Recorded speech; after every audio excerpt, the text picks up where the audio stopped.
St. John Paul II Academy. I am pleased to be with you virtually this morning. Would you join me in prayer?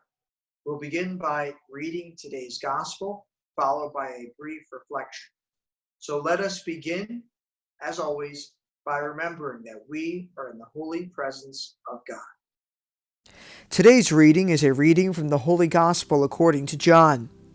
6 days before Passover, Jesus came to Bethany where Lazarus was, whom Jesus had raised from the dead. They gave a dinner for him there, and Martha served, while Lazarus was one of those reclining at table with him. Mary took a liter of costly perfumed oil made from genuine aromatic nard, and anointed the feet of Jesus and dried them with her hair.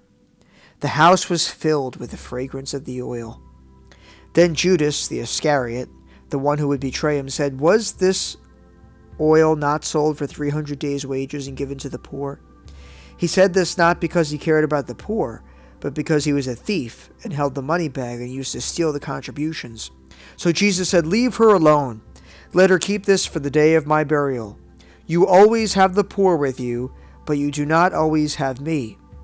The large crowd of the Jews found out that he was there and came, not only because of him, but also to see Lazarus. And the chief priests plotted to kill Lazarus too, because many of the Jews were turning away and believing in Jesus because of him. This is the gospel for this Monday of Holy Week.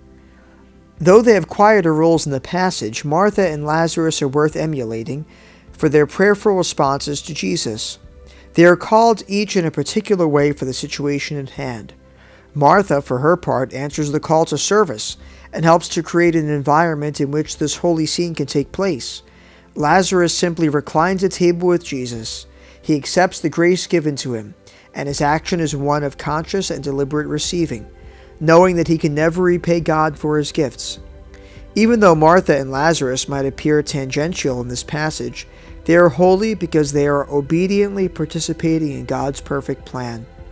As we journey closer and closer to Calvary with Jesus this week, may we all listen prayerfully to what the Lord may be calling us to do in any given situation, and answer that call with joyful hearts. St. John Paul II, pray for us. St. John Baptist de La Salle, pray for us. And as always, live Jesus in our hearts forever.